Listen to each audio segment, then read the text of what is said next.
ফের অভিনয় জগতে নক্ষত্র পতন। মাত্র 54 বছর বয়সেই সব শেষ। দীর্ঘদিন ধরেই অসুস্থ ছিলেন অভিনেতা। চিরঘুমে হিন্দি সিনেমার জনপ্রিয় অভিনেতা হঠাৎই নিজ বাসভবনেই শেষ নিঃশ্বাস ত্যাগ করেন অভিনেতা।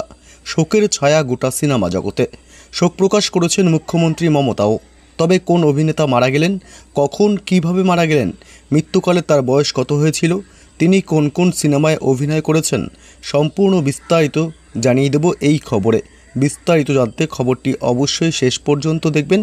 আর সবার আগে সবার প্রথম পরবর্তী নতুন খবরগুলি দেখতে আমাদের ইউটিউব চ্যানেলটি সাবস্ক্রাইব করে পাশে আসা বেল বাটনটিও বাজিয়ে দেবেন।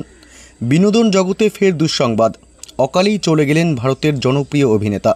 বলিউড ইন্ডাস্ট্রি আরও একটি বড় ধাক্কা পেল।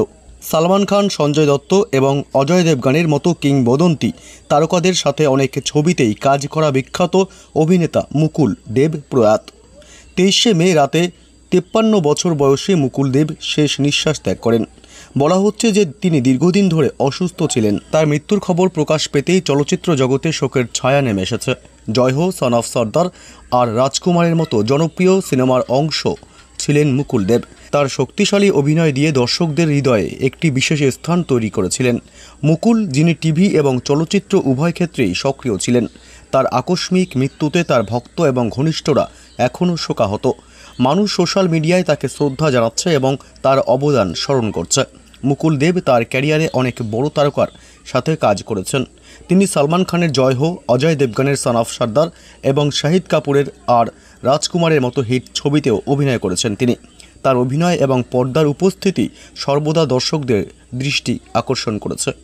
এর আশেপাশেই বাংলায় জিতের সঙ্গে বেশ কিছু সিনেমা যেমন আওয়ারা, বচ্চন এবং সুলতানের মতো সিনেমায় ভিলেনের চরিত্রে অভিনয় করেছেন মুকুল দেব। তিনি তার অনন্য স্টাইল এবং শক্তিশালী অভিনয় দিয়ে ইন্ডাস্ট্রিতে একটি বিশেষ পরিচয় তৈরি করেছিলেন।